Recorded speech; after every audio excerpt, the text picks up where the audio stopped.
পৱন খেৰা crime ব্ৰাঞ্চত উপস্থিত আজি হৈছে এজ এ ল এবাইডিং চিটিজেন কাৰণ তেওঁ যিটো কেছ দিছিলে মুখ্যমন্ত্ৰীৰ পত্নীৰ বিৰুদ্ধে তেওঁ যি অভিযোগ আনিছিলে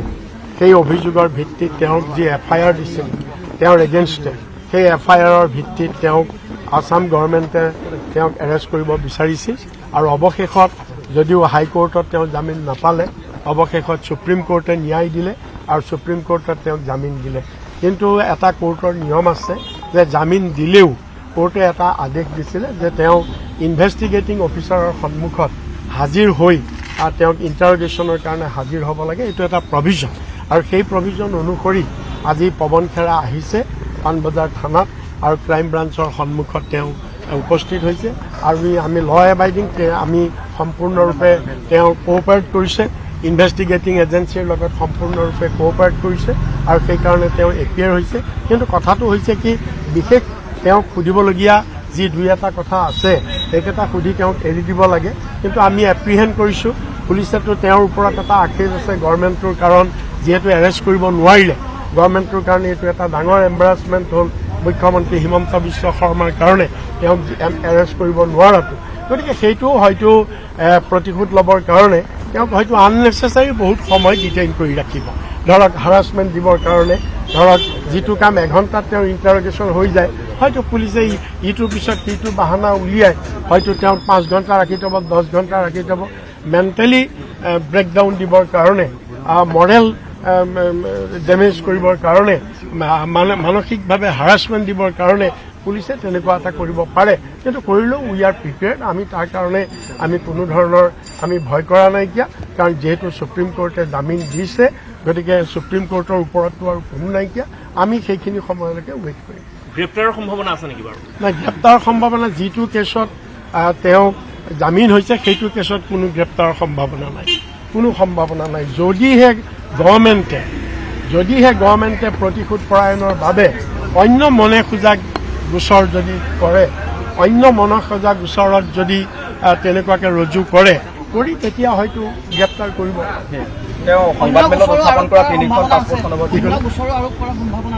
সেইটোতো আমাৰ মতেতো একো নাই তেওঁতো একো নাইকিয়া তেওঁ যিকেইটা কথা তেওঁ কৈছিলে আমাৰ মুখ্যমন্ত্ৰীৰ পত্নীৰ ওপৰত যিটো তেওঁৰ পাছপৰ্টৰ সন্দৰ্ভত কৈছিলে আৰু বিদেশত সম্পত্তি থকাৰ ওপৰত কৈছিলে এইটোৰ ওপৰতো একচুৱেলি চাবলৈ গ'লে এইটোতো এৰেষ্ট কৰিবলগীয়া কথা নহয় বহুতৰ এগেইনষ্টে বিভিন্ন এলিগেশ্যন আনে এলিগেশ্যন সঁচা হ'ব পাৰে এলিগেশ্যন মিছা হ'ব ডিফাৰেঞ্চ গতিকে আদালতত এইটো হেৰি হ'ব আদালতে প্ৰমাণ কৰিব এলিগেশ্যনটো সঁচা নে মিছা গতিকে তাত সেইকাৰণে আমাৰ পৱন খেৰাৰ বিৰুদ্ধে আৰু অন্য কোনো অভিযোগ আমি দেখা নাইকিয়া আৰু একো নাই যদি গভৰ্ণমেণ্টে কৰোঁ বুলিলেতো কৰিব পাৰে যদি বিভিন্ন ধৰণৰ মনে সজা গোচৰ দি যদি তেওঁক সেই ধৰণে আকৌ আটক কৰিব পাৰে একো আচৰিত নহয় মুখ্যমন্ত্ৰীয়ে এতিয়া কোনো ব্যৱস্থা ল'ব নোৱাৰে মুখ্যমন্ত্ৰী আইনৰ ওপৰত নহয় এতিয়া এইটো এটা কেছ হৈছে এফআইআৰ হৈছে ৰেজিষ্টাৰ্ড হৈছে কেছ হৈছে সুপ্ৰিম কোৰ্ট পাইছেগৈ এইটো এটা ছাব জুডিচ মেটাৰ এতিয়া আদালতেহে বিচাৰ কৰিব আদালতে বিচাৰ কৰি আদালতে যি সিদ্ধান্ত দিয়ে আমি তালৈ ৰ'ব লাগিব তেনেকুৱা সেইটো গোটেই বস্তুটো যিহেতু অলৰেডি সুপ্ৰিম কোৰ্টে বেইল দিছে তেওঁ যিয়ে নকওক সুপ্ৰিম কোৰ্টে গোটেই বস্তুবিলাক চাইহে বেইল দিছে গতিকে সেইকাৰণে সেই কথাবিলাক এতিয়া নাহে মই ভাবোঁ সেই কথাবিলাক নাহে ৰ'ব বেলেগ এটা কথা কৈ কালিৰ কথা এটা কৈ এইটো নট ৰিলেটেড টু দিছ যোৱাকালি মুখ্যমন্ত্ৰী শপত গ্ৰহণ যিটো এটা ৰাজ অভিষেকৰ নিচিনাকৈ কৰিলে আমাৰ নিচিনা অসমৰ নিচিনা এখন ৰাজ্য য'ত আমি লাখ লাখ কোটি টকাৰ ধাৰত আমি পোত গৈ আছোঁ এখন কাঙাল ৰাজ্য এই ৰাজ্যত যোৱাকালি মুখ্যমন্ত্ৰীয়ে শপত গ্ৰহণৰ নামত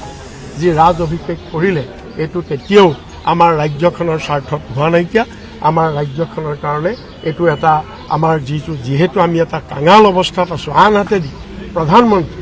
আজি বিজেপিক আমি প্ৰশ্ন কৰিব খুজিছোঁ যে যি প্ৰধানমন্ত্ৰীয়ে তেতুফালি গোটেই দেশবাসীক কৈছে যে আমি ব্যয় সংকোচ কৰিব লাগে আমি ইন্ধনৰ খৰচ কমাব